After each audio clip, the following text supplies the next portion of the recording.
যে কোনো উসিলা দিয়ে তো চলাই। কি কয় গাঁজা খাস নাকি? না, গাঁজা তো খাই না, আমি সিদ্ধি খাই মাঝে মধ্যে।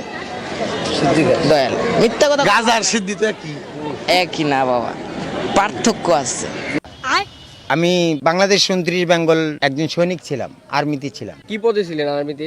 আমি আর্মিতে নায়ক পদে ছিলাম। এই পথে আসলেন কিভাবে? আর্মিতে থাকাকালীন 7 বছর যাওয়ার পরে আমি বিয়ে করছিলাম। বিয়ের 1 বছরতেই আমার ওয়াইফ মারা যায়। তারপরে আমি আর্মিতে রিজাইন করে দিই। গুরুর হাত ধরি, মজ্জুবে সালেক, মজ্জুবে খালেক, মজ্জুব 4টা লাইনের মধ্যে আমি মজ্জুবে খালেক খাতায় সই করি যে আমি আর সংসার করব না। তারপরে আমার এই সাজা।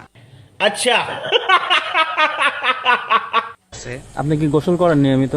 নিয়মিত করি না, সপ্তাহে 2-3 দিন করি আর কি। সপ্তাহে 2-3 দিন? 2-3 দিন, হ্যাঁ। হ্যাঁ, এই জট রাখার কারণ কি? জট রাখার উদ্দেশ্য কি? এই জট রাখার আমার কোনো উদ্দেশ্য নেই বা আমার কোনো মনেরও বাঞ্ছা না।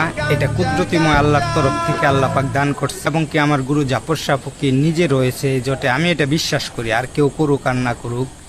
লালন ফকির কি মাথায় জট রেখেছিলেন? সে কি বলে গেছে যে মাথায় জট রাখতে হবে? না, এটা তো জট রাখার বা বলার কোনো না, এটা তো চুলের কেশের ব্যাপার। এটা এক কথা হলো যাকে বলা হয় অলংকার, সাজগোজ।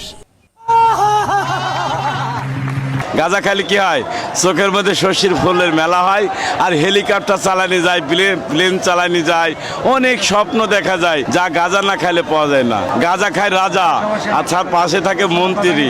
চোখের মধ্যে শশী ফুলেরও মেলা।